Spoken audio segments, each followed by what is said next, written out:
Mute. Mute. Thank you. Good evening, everyone. Thank you so much for tuning in on this episode of Sowing Seeds, where today we're going to be discussing managing relationships and friendships in medicine.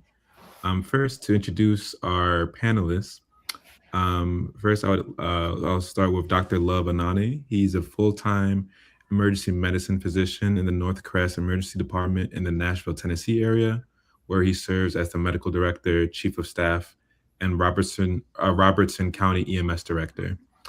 Dr. Anani, he attended medical school at Howard University College of Medicine, where he earned his MD.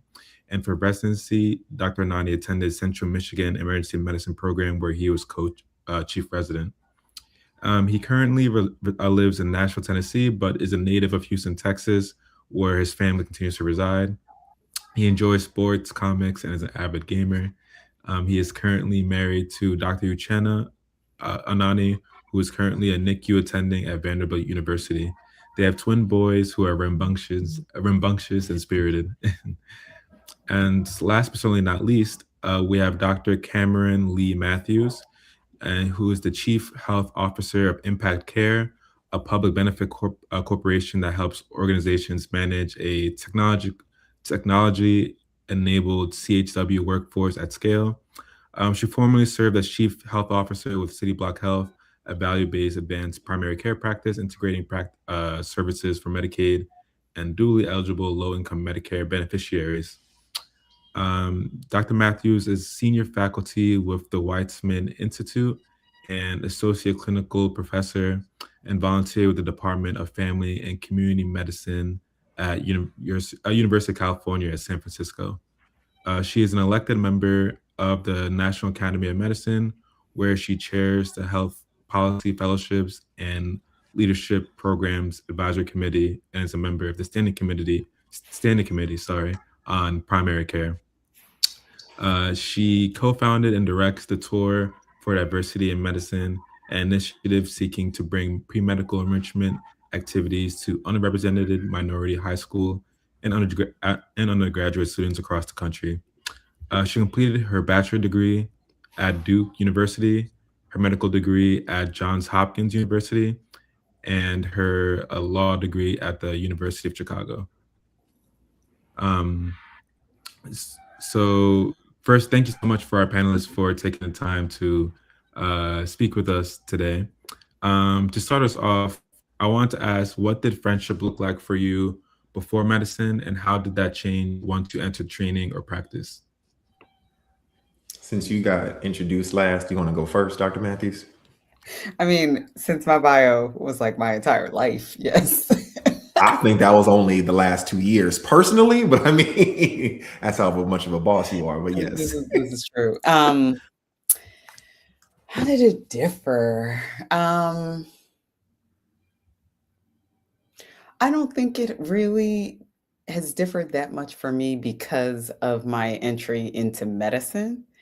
I think it comes with the maturity just over time of what your friendships should naturally become, maybe the fine tuning of your own like real interests, meaning like how you want to spend your free time. So are you always with the party people? Or are you with the book club? Like it changes over time. Um, I have always sought out, I mean, in medical school, most purposefully, friendships outside of medicine. My balance always came from my friends who had no idea what my clinical day was. Love knows this about me. When we travel together for the tour, my number one rule is, especially if there's alcohol, but usually if we're just not on the job, we're not talking about work. Like, I just don't like to do that in my downtime because I talk about it all day, every day anyway. Some people really enjoy that though. That's how they end up, sorry, love, marrying a physician. I can never do that because you come home and talk about medicine again. You do. I'm just You like, do. so this is just me. It's just how I've always sought out my friendships. So like, even now, my closest girlfriend group, I'm the only physician there. I have great friends who are physicians, don't get me wrong, through SNMA and everything, and I love that. But like, we don't talk about medicine. And we found our friendship beyond just the connection of medicine. I think that's the biggest piece, and that's important to me. So I don't think it's changed. I think it's matured over time. I don't have. I consider a lot of people acquaintances. I don't, my close friends who I confide in and travel with and share our lives with. Um, those are really important to me. Love is definitely one of those. And we can connect on so much more than just what medicine is. Yay. Because she gets a Christmas card every year. That's why she on the list. Yeah, Christmas. When you get adult, you send Christmas cards. It's a very adult thing. I want to agree with that. And I will tag on, I'm unsure if this is due to medicine or age, but this is the example I will use. At least pre-medicine, because that's when I got older, I guess. A lot of my friendships happened to be who's around, right? Like you had to be around and you had to call me, message me, like you had to keep in contact, right? Like again, back in the day, because social media was much smaller, you didn't text or call someone within 2-3 weeks, then like you're dead to me, like how dare you. Nowadays, and again, maybe because it's medicine or it's because of age, it is merely kind of like Dr. Matthews hinted at, that like higher level connection. So it's like I cannot talk to you for like verbally talk to you for 2 months, but I can call you and we got an hour, or I drop one joke in the chat and it's fired back up. Or, we haven't talked in a while, but I say like, hey, we're going to SNMA. What are we doing? And then all the things flood in. We're going to stay here. Let's go to this dinner this night, blah, blah, blah. Like that's the type of evolution friendship has for me now. It cannot be a requirement that I speak to you every week any longer, because that's just not going to happen. So yeah, unless you live in this house or the chat group is just extra, extra fire, you're probably not going to hear from me for 20 to 30 days. And when we do link up, I want it to feel like we never left. And those are the friends that remain now. That's exactly right. That's exactly right. I love what you said. It's not about proximity. I don't need to see you all the time. I don't need to be around you all the time, but it picks back up. And that is so different from like high school. Like you would just get offended when people like weren't in touch with you, or you didn't. In college, if you walked past the black lunch dinner table and he was black, the next day it was like, why didn't you sit with us? Like, what were you doing over there? Like, it was crazy. Yeah, completely. Yeah. Thank you so much for that beautiful opening. And that really does lead into my follow-up question. I want to ask, did your friendships with non-medical friends change over time? And if so, like how would you help to navigate those shifts? We will round robin this. So yes, they changed. People know I'm a physician, so especially Nigerians, like it's a cultural thing to like call someone by their title if you can. So Dr. Love, like I get a lot of that, even though it's just them greeting me. So like that kind of changed a little bit. But for like the close ones, every now and then I've gotten that call of like, hey man, what is this? Or can you send in this prescription? I'm 99% sure I have that. I don't get that a lot, but for some people, I get that every now and then. And that's definitely been a lot different. People don't fake for the wallet grab every dinner now, kind of some people I'm with is no fake. It's, you got it. It's like, I do. But, you can at least fake reach for the wallet. Let's go pay for the drink, something. So that's a little bit of a change. But those are the people, again, who are still remain now that like you were down with me in the mud. I want to buy you dinner. I want to buy you a drink. So don't really have too much of a big mind there. But most people who are the closest, it's the Dr. Love joke when I arrive. But after that, again, we're right back to like we used to be, playing the old school songs, the old school dances, asking, have you seen so-and-so lately? Oh yeah, I saw the IG post the other day. They doing this now. So that's what it should get back to. Yeah. I think going back to like just kind of maturing of your relationships over time, like definitely adulting is when you realize you aren't your job, right? Like, and obviously these are much bigger than jobs for us. Most physicians think of it as their career, their calling, and that is all true. but I hope that you are cultivating way more about yourself than just medicine. And, it may be hard at this point while you're in school because, you have to basically envelop yourself in it to really understand it. But as you mature on, even past residency, and definitely now that I'm that many years outside of residency, it's like I am so much more than medicine. And my friends know that. So like it rarely comes up if they have a critical question, like the most interesting one, y'all. Oh my goodness. Whole conversation about childhood vaccines with a group of my friends who I then learned none of them, not one of the three of them took the Hep B vaccine at birth and didn't bring it up to me. So the doctor started coming out. I was like, wait up. I'm the only physician in this conversation. And y'all did not bring this up.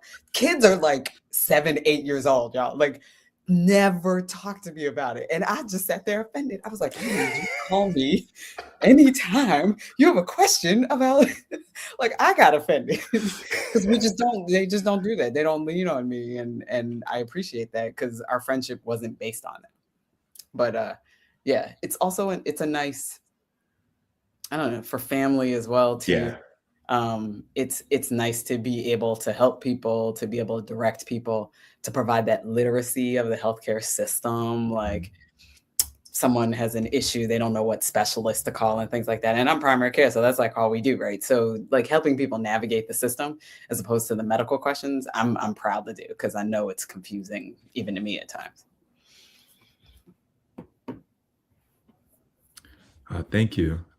So my next question is, do you think that medicine attracts people who already struggle with work-life balance, or does the system create that challenge? You can go first. I think that you can learn the work-life balance. So I don't know that it's an over attraction of those who have it versus who don't, but you can learn to time manage. You can learn to prioritize and make decisions. You can learn to say no. Those are all things that I have needed to adapt over time.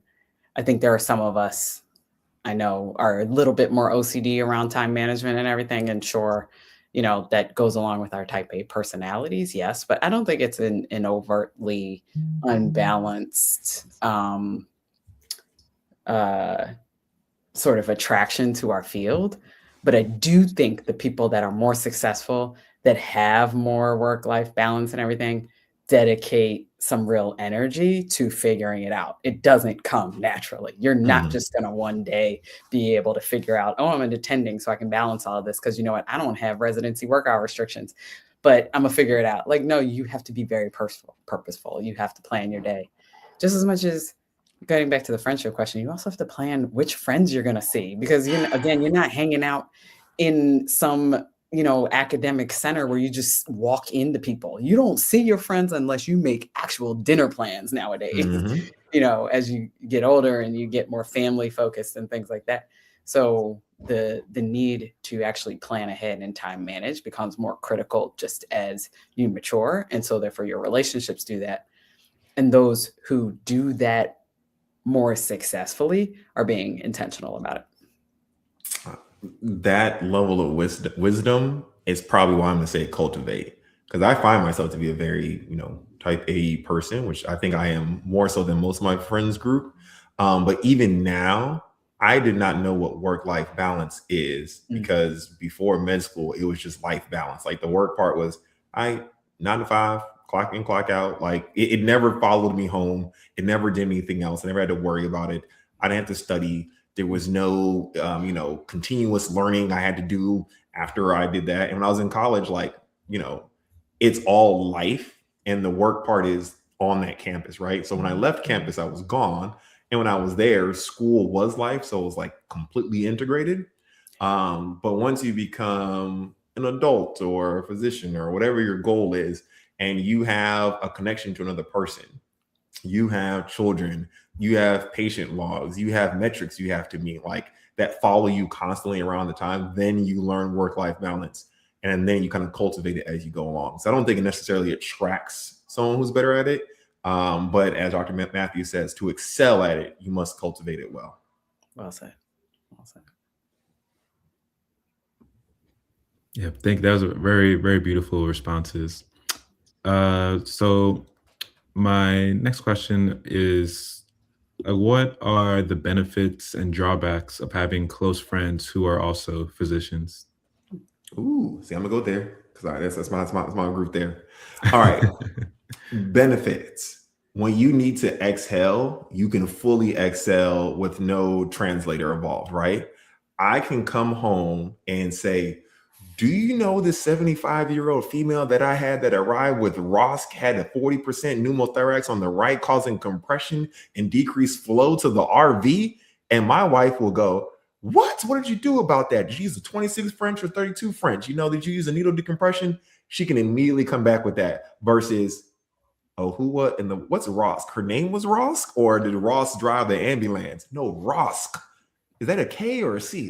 Right? Like, those are the things I don't have to explain when I want to come and just nail it out, right? Like, you can get all of that out. So at least the home metric, that helps.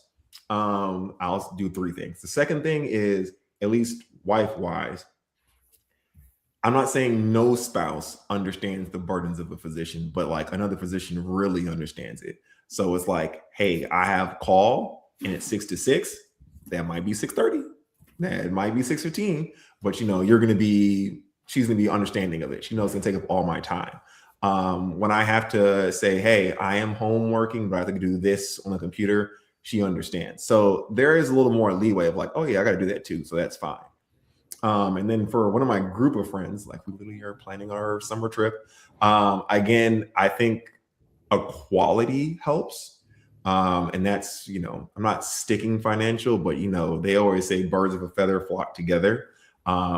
If you want to go on a group trip and you want to do things in the trip family range of 3 to 4K per family per trip, it helps a lot when you know the people that you're going with can afford that. And that does not mean a physician. That can be a tech person, that can be a CEO, that can be a ton of other people.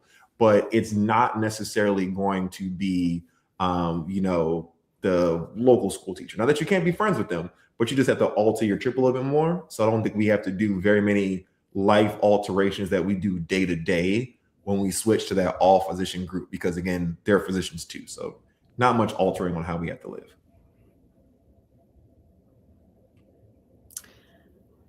I've got several different groups of physician friends, some of them overlapping, coming from different stages of my career. There's like the primary care group, there's the group from the tour, there's the group that came with me through SNMA, so through training and everything. There's different, all of my different roles, like different jobs that I've had, people that I've stayed in touch with and everything.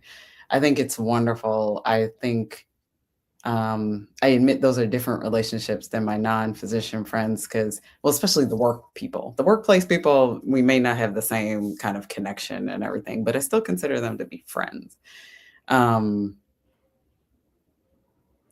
don't know. I think they're enriching. I think I still don't talk about actual medicine with them. I can't even think about the last time I actually came and like wanted to bring up a patient. Like I don't know.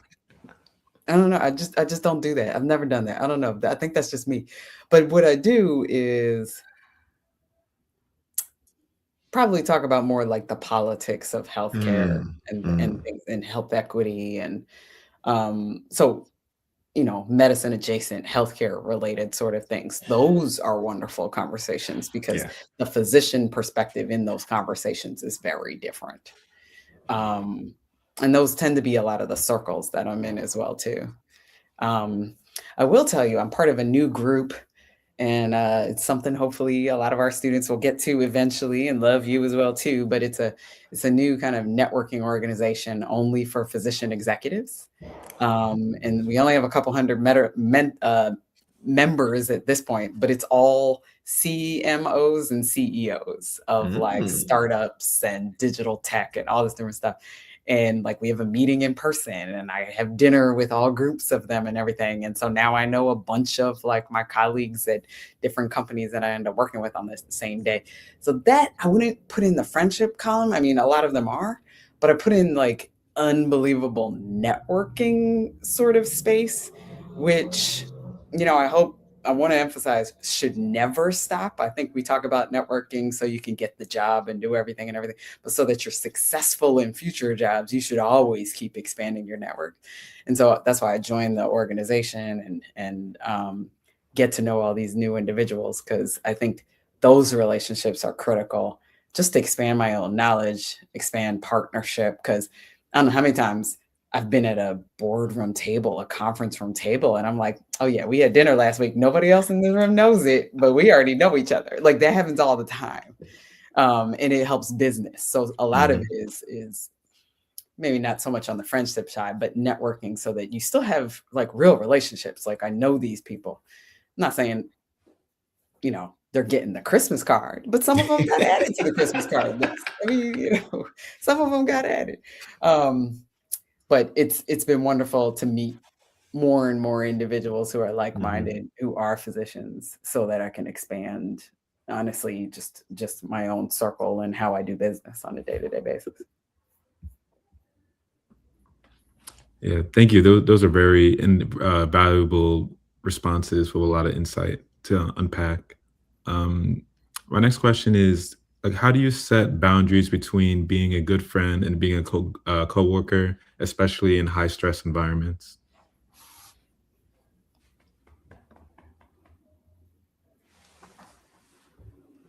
You want to go first?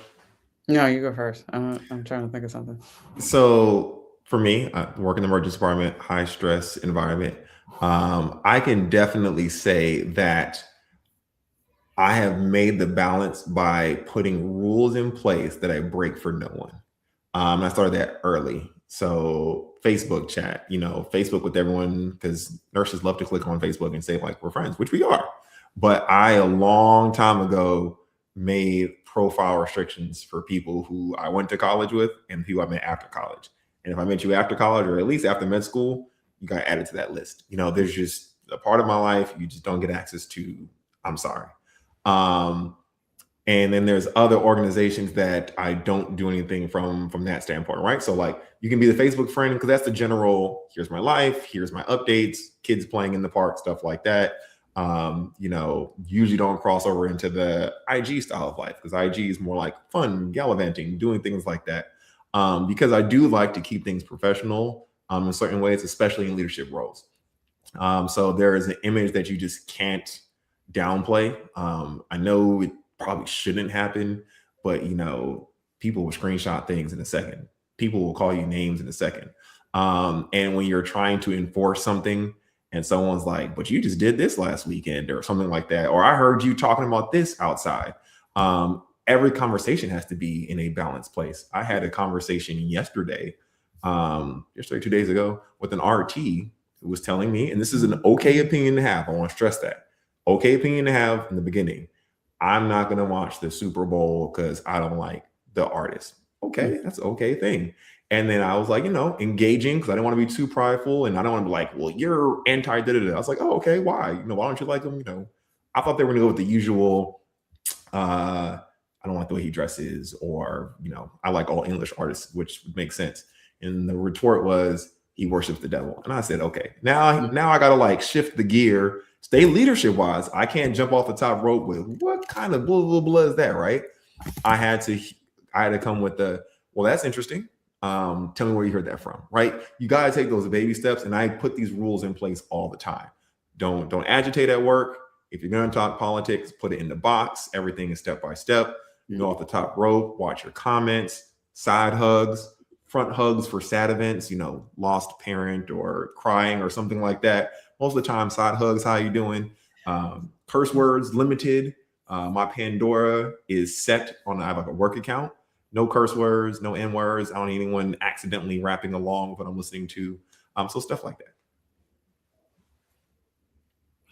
You have an amazing approach. I agree. I do limit my social media interaction. Like, yeah, Facebook definitely not. I'm never on there that much anyway. IG totally private. I don't accept people. But like my LinkedIn is my, public facing and things like that. So I don't mind that. Trying to think of other things. I'm probably a bit more relaxed in the work environment. Um, Mainly because I lead a lot of teams. Like I'm not in the emergency room, right? So I lead like administrative teams, a lot of non-physicians at that, and they're in their feelings a lot. And so I have to I I hate to say it like that. And if anybody's listening, I don't mean it in a bad way, but physicians are just we're just different, right? So like, but from my teams who need a lot more like motivation, and they see like the relaxed Cam because that makes them relaxed. And Mm. so like my leadership style is very different than when if I would be like in a clinic or whatever. But I'm also like even when I was like with my residents, like I curse and I'm listening to crazy music. I'm kind of the exact opposite of you, love. Like they see kind of the crazy side and then I will still like turn it on, but no, you're gonna finish your notes, right? Like I'll go a little crazy. But for my non-physician teams, I'm a little bit more relaxed because usually my work environment is quite stressful. Mm. So I bring down the heat by not having that level of formality. And that's just the nature of the jobs that I've taken. Like my current one, I'm launching this huge program on Monday. I'm probably not gonna sleep much until then, although I'm going to sleep right after this. And it's chaotic. So I am joking and trying to keep my team light so that we all recognize the pressure, but yet we're not going to give into it. And they can't see me providing that pressure because it's all going to crumble. And that has happened when I was at the VA. That's happened in multiple different roles where I'm in high pressure situations. And so to de-escalate, I'm the one bringing a little bit of the lightheartedness. I'll curse this. I'll open up a meeting like, fuck y'all, this is hard. Like, I'll just do that. I mean, and everybody just relaxes. Because if I say it, then, so I don't know. That's just more my style, I guess. Yeah, thank you. Thank you so much for your in-depth responses for that. And it really helps illustrate the variability depending on the environment and the workplace environment that Very much so. everyone practices in. Mm-hmm. Very much so. So my next question following up with that is like, do you have any advice on maintaining friendships or relationships across different stages so as someone progresses from a student to a resident and then to an attending?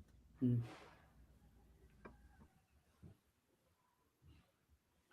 I think I realize that you're not going to hold on to everyone. I think there's the reality that some people will become acquaintances, and that's okay. That you're not going to necessarily have time for everyone that's in your social group now, and that friendships serve a purpose and they can be time limited. And I think that's across the board. I don't think that applies to just medicine. So just starting to really recognizing yourself, where is their bi-directional benefit, honestly, because friendships should be benefits. They should not be draining whatsoever, right? I've unfortunately and not like ended it like, oh, I'm not talking to you, but I've pulled away from friendships because I'm like, I don't see us getting a lot out of this. We don't have a lot in common, like, and now we're just acquaintances. And if we see each other, it's hey, but it's not like, oh girl, I missed you. Like, no, we're good. And I think just being open about what you need out of friendship and also what you're giving into that friendship so that you can really make decisions about which ones will sustain and which ones you just appreciate and let fall. And that's natural. That is going to happen.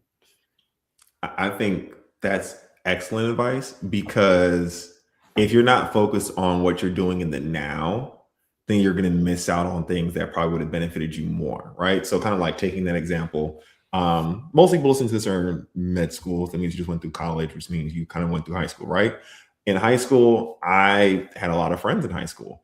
Now, fast forward, I think from high school on a regular-ish basis, like people I met in high school, not like family friends before that, 2 people I think I talked to like semi-regularly, right? That's 2. And I can tell you in high school, if you open up the yearbook, yep, we were cool, you were cool, you can flip the pages, all the signatures are in it. 2. You go to college, there's a little bit more, and there's more I keep in contact with because college was the development of Facebook, right? And when you go to college reunions, which are more frequent than high school reunions, you kind of like restir that pot and pick a few up. But when I got to med school, again, the college friends who were close and stuck, they stuck. But I didn't focus on trying to keep up the ones who were, we were drifting away. Because if I did that, I wouldn't have had time for the med school friends who are now I'm stuck with. So you do have to know when to let that friendship become acquaintance status. Because if you try to keep everyone on friendship status, then you're not getting everything you could get out of those level of friends, right? Like, there's only 24 hours in a day. So if I'm going to dinner with my med school friends, I can't really go dinner with my college friends. And some days I go dinner with my college friends and my med school friends. If I was focused on all the college folk to keep up with them, I'm missing out on med school friends who are like, probably the rock or close people to me right now because that's the most recent stage of my life. So you got to be okay with people going and keeping in touch. And this generation that's here now, you guys can have infinite number of, again, chat groups and places to keep in contact with. And that really, really helps to kind of keep those acquaintances, embering or staying at a simmering level, but don't try to keep everyone, flaming hot because it's not going to be worth it. And I love the thought of leaving space. Like if you stayed in touch with all your college friends, you wouldn't have space for your med school friends. Also think to yourself, there are plenty of people that you have yet to meet until after medical school. So like you don't need to keep the same friend group your whole life. And there's going to be amazing people at later points in your career that you're going to be spending time with. You're going to connect as families. You're going to connect over different similarities that you never anticipated at this point. So yeah, leaving space. And I think that only occurs when you really assess, is this someone that maybe even like a romantic relation? Is this someone I see myself growing old with? Like my besties now, we're going to be on a porch, rocking back and forth in our 90s. And that is just how I know it's going to be. But I don't, I definitely acknowledge that's not all the friends that I've ever met over time. And it is good, most particularly as stress does increase in your career, to definitively step away from those people who are draining from you. So there's a difference between the people who, just become acquaintances, you're just not close, but the people who are taking too much of your energy, the people who are not providing benefit, the people that are causing stress, maybe only calling you when they need something or a loan or information. Like, where are they in other parts of your life? Are they there for you in your times of need? Just as much as you should be for them. So it's about questioning, where is that drain? Are you a drain on somebody's life? And so maybe you should pull away because you're taking a little too much, and you need to be honest there as well too. So for your own kind of self-care and balance. But it all comes with time, and you'll make mistakes. You'll cut somebody off and realize it was the wrong thing. And if it's meant to be like a relationship, it'll flower again and you guys will come back together and everything. But, this is human relationships do wax and wane. And that's okay. That's natural. Yeah, thank you. That was very valuable insight. And I definitely love the thought of certain time might investing too much time in older relationships might prevent you from forming new ones as you progress in your career. So I guess another question to follow up with that conversation is, how do you protect your energy and still show up as a good friend within these relationships? I'll jump in there. Love said it. You do not have to put the pressure on yourself that you're calling them every week, that you're seeing them every time you're in the same town. I mean, that's the other thing. There's plenty of times I'm traveling and everything, and I'm like, oh, I'm back in Philly. I got all these people. I don't put the pressure on myself. I got to say hi to every single one. I got to see every single one. I got to acknowledge every single one. I'm like, yo, I'm in town for a day. See you next time. Like, I sometimes don't even tell them that. I'd be like, yo, I was there last weekend. My bad. It's, I think it's about recognizing, yes, that it doesn't need to have the same intensity that you might have had in relationships when you were younger. And yeah, if somebody takes it personally, then they're not balancing things the same way you are. They're not at the same stage of either the friendship of their own life decisions or life needs as you are. And so maybe that's where the pull, the rub might actually cause you to be able to help you make a decision, honestly. But yeah, I mean, Love and I, when we talk, like, do we really talk maybe once or twice a year? Like, yeah. I don't. I'd be lying if I said we had an hour phone no, conversation not even. like in the But last couple of I months. know that if I don't even know where you live, you're in Tennessee, but it's Nashville, is it Memphis? I never It's know. Nashville. But I know if I'm in Nashville and I gave him enough lead time, Oh, and yeah. and Jenna can join or not, Yeah. we're going to get some good food and drink some good bourbon, and we'll see each other at SNMA every year. And it's like time hasn't, or it has, time has passed. It's not that time hasn't passed. Time has passed, and that's okay. Yeah. I realized probably, I'm not gonna like act like I'm this big grown person. Probably 3 to 5 years ago, I was like, I am going to stop geo checking folk. How dare you come through my city and not holler at me when I see it on IG? Look, you ain't have time. I don't have time. We don't always have time. Like you said, it's a 2-3 day trip, especially when you go to your home city. Anyone watching this, you're likely, because the way the world works, not gonna work in the city you grew up in. You're going to visit that city. You're going to have all them friends and family. You're going to have 48 hours sometimes. If you think about it, 48 hours. If you're one of those wake up in the morning, 6 a.m. and eat 3 meals a day people, you're going to have 6 meals or 6 times to eat with different folk, right? So that is at max 6 friend groups or 6 friends if you're doing individual you can meet with. You can probably, right? You could probably name 6 of your hometown people to begin with. And so I don't eat breakfast. So basically I'm meeting you for lunch or dinner, or we going out. That's basically it. So I got 4 times I can meet with people. And one of the 4 times, wifey gonna be like, we in Houston, take me out. So now I got 3 times. So you know what I'm saying? Like I can't keep up with that. So if you are weighing down on me by geo checking me, you're probably gonna slide to acquaintance faster than you think. Or if you can uplift me, hey, you in town for 48 hours? What you doing? Man, I got this dinner, this lunch. Okay, cool. When you get home from this, I'll meet you at your Airbnb. I'll meet you at your hotel. I'm coming to you. Those are the people that's like, I appreciate you. I'm bringing Uncle Nears to you, or I got the first drink on me at the hotel bar. Then it's like, you've now lifted the weight off my shoulder of planning this and planning that. You're going to work with me. Those are the friends who linger. That's protecting my peace. Like, I know you're going to be that friend who's going to help me get through something and want to see me for me, not for, again, showing up on the stories for the geotag or something like that. And I'll even leave myself notes like, oh, I haven't seen such and such in a while. Yeah. Next time hold on. Okay. That's usually what I go with too. Like she said, like it's like last person I saw was the first one up. To kind of get that metric done. Other people know, but that's pretty well done. My dog falling down the stairs. It's crazy dog. He's in diapers now, so.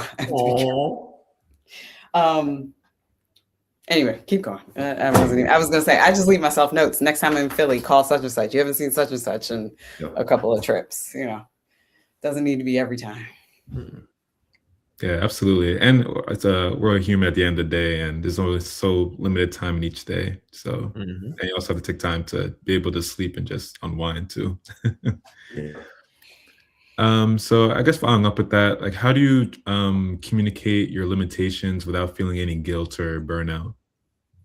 I say it. You've got to be direct, because if you're not direct, people are going to take it wrong, or they're going to misconstrue it, or they're going to do something you really didn't want them to do, again, because of misconstruction. So, and people who are your friends, who you want to keep in this friend category, you have to be able to tell them straight up, hey, right now, so I'm going on a birthday trip coming up. I messaged the people that I'm going with, hey, I'm available now to answer all your questions. If you want to double check the Airbnb and everything else like that, I will be at work the 14th, 15th, and 16th, or 14, 15, 13, 14, 15, and I have to drive the kids around the 16th.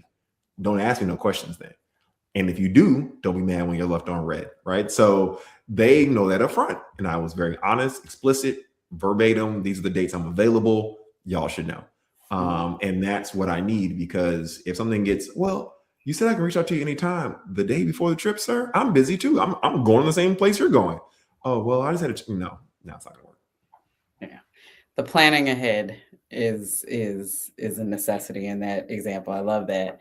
I think the other thing is, if you can't tell your friends you're burnt out, then maybe you need to question your friendship, to be honest. If you can't tell your friend, you know what, I just can't answer this question right now. I can't help you right now. It's too much for me right now. If you can't tell that to your friend, then you need to really assess what the dynamic is between the two of you, and so I think so much of what we've described also is dependent on real friendships, not just a colleague that sits in your class, not someone that you're going to be embarrassed about because you're admitting a certain emotion, or that you wouldn't feel comfortable apologizing to if you snapped on them. Because of course I've snapped on my friends at times. I've been tired. I say something, and first thing I do is go back and say, I'm so sorry. That was ridiculous. If you can't say sorry to someone that you wronged in some way, then you need to question your dynamic, right? So part of the I think the assumption of that question is also that, perhaps the friendship itself isn't necessarily where you need it to be if you can't express how you're feeling, that you're burned out, that you're frustrated, that you need help on top of that, because a real friend you can turn to in that time. So yeah, I try to be there for every single person who asks something of me, because I know that they would do the same if I were to ask for something.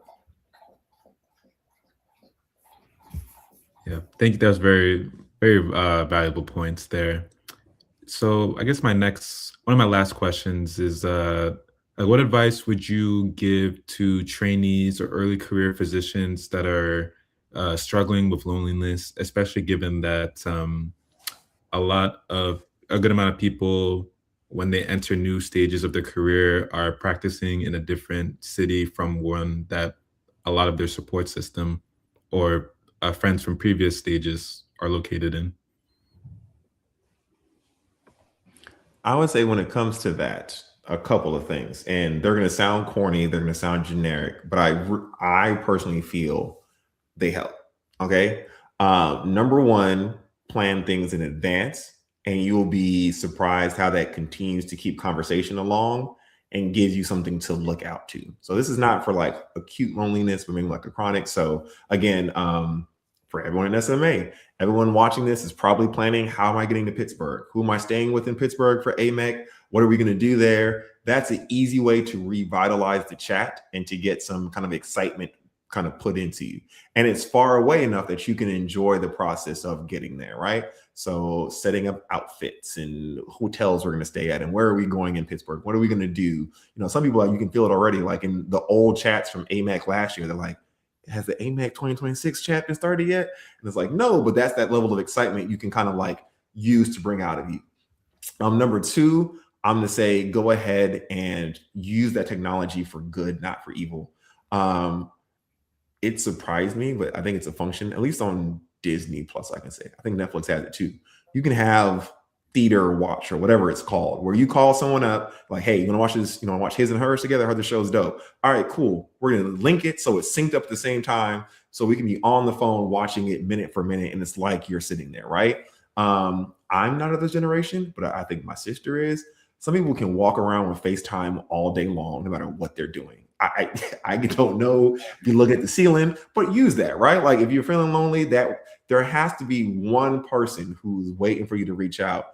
FaceTime, if you're like me, yes, I have an Android. WhatsApp has the video function. You set it up. Like, I want to see your face. I want to talk. I want to do something like that. And again, I just need you in the background. I need you to be with me while I make dinner.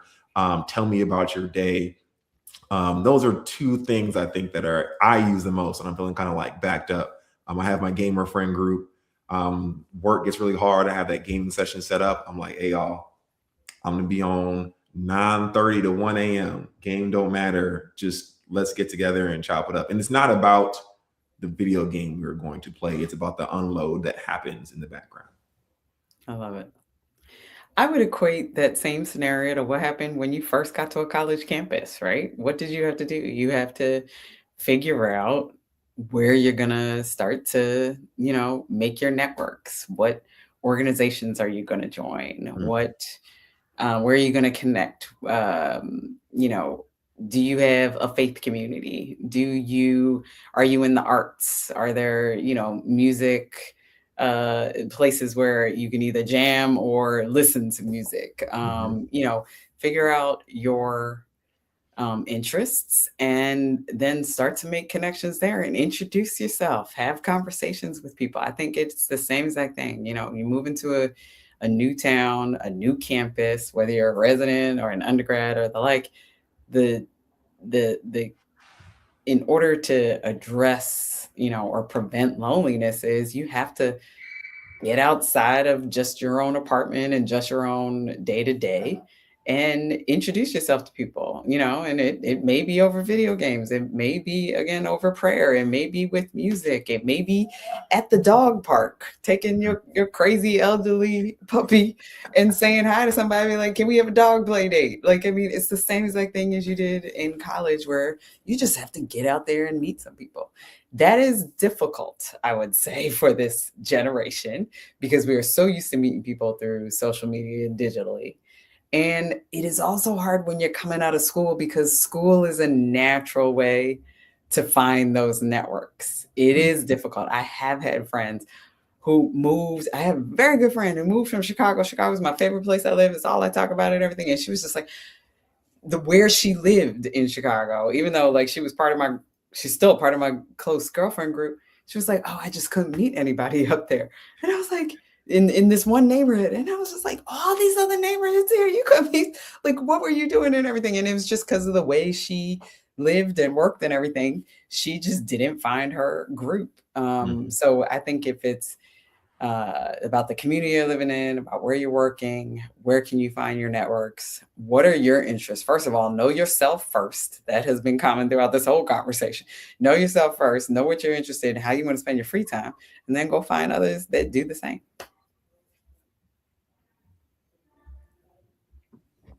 Yeah, thank you. Very great discussion. So I guess like my last question, just to kind of open up to both of you, if you had like any overarching or any pieces of advice or any insight to share about things you've learned about managing relationships or friendships during the training or practice, just open it up. So we can just freestyle at this point. I will say that one thing that last time, or one of the times I joined this talk, that's a little different than this time, so I'll touch on it. Relationship wise, not just like friendships. I think friendship is pretty organic, it's work, but a little less work. You still have to work at it, exactly. Yeah, you still work at it. But it's a little less work than a relationship that you're trying to have. And right now, everyone's, fearful. And again, different age, different time. I think, I don't know the stat, but the stat's a lot of people actually meet online more now than they did way back in the day. I don't think online relationships have outpaced natural meeting in real life quite yet, but man, is it close.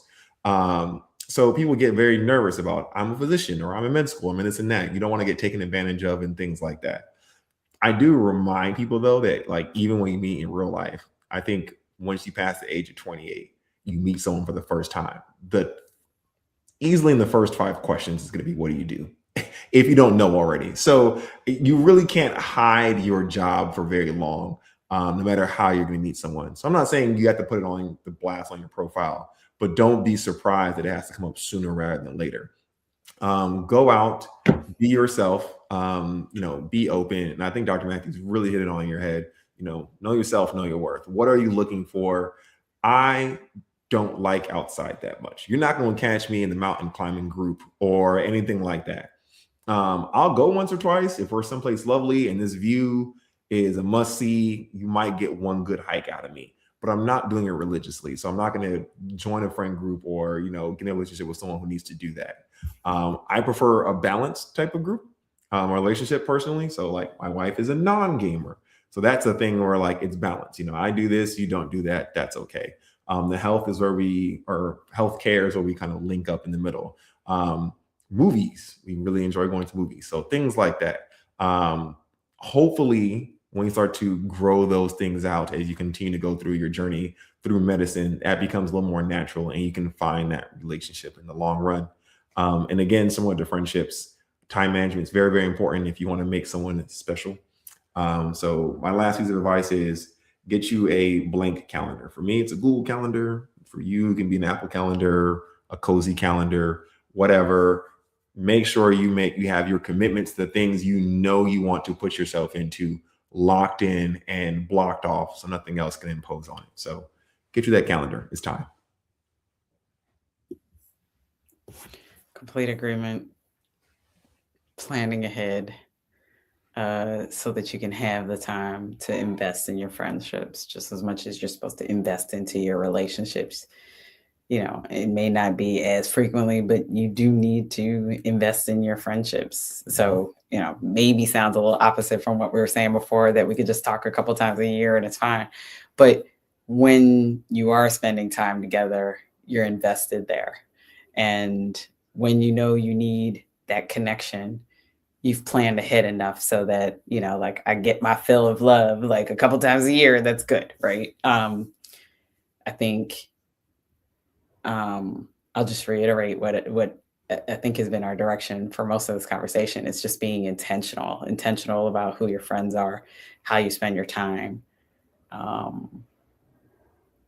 and how much of that time you want to spend is so critical. Because I don't want to poo-poo it. It's not just the work-life balance. It's all life. Just the balance of life gets more and more difficult. And I hate to say this, and hopefully, actually, I know some of you might be experiencing this now, but it does unfortunately get a little more difficult when you're not only balancing your life, but maybe your parents and their needs, and maybe your children and their needs. And it will become even more difficult as you prioritize rightfully your family.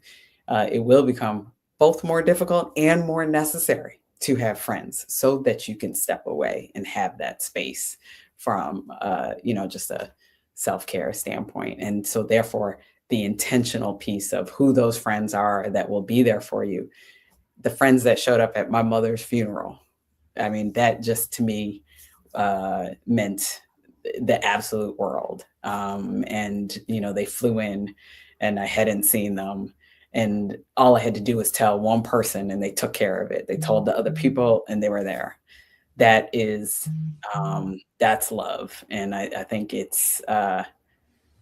that's what makes humanity, that's what makes the human experience so wonderful. And we all need that around us. And so being intentional in how you fuel that, in addition to continuing to fuel your career and your personal, romantic relationship and your family relationship and everything, how you divide that time takes some energy and some planning, but being intentional about it is necessary. Yeah, wonderful. Thank you so much, Dr. Nani and Dr. Matthews, for really providing your valuable insight and really sharing your experiences to really help illustrate various steps that we can all take in this important topic in medicine. And I'm sure I know myself and a lot of our viewers were able to take away at least one point that they can implement moving forward. So with that being said, I want to thank the panelists once again for taking the time to speak with us today. Very much appreciated. And I also want to thank our viewers as well for tuning in on this installment of Sowing Seeds. And I hope everybody has a wonderful evening and is able to stay warm during this winter. Yeah. So necessary. Yeah. Thanks so much. All right. Thank you. Have a wonderful evening. Love. Have a great trip. I shall. You get some sleep and family dinner. AMEC. Whenever you put it out there, I'll be there. Always, every year. All right. Good night. Have a good evening.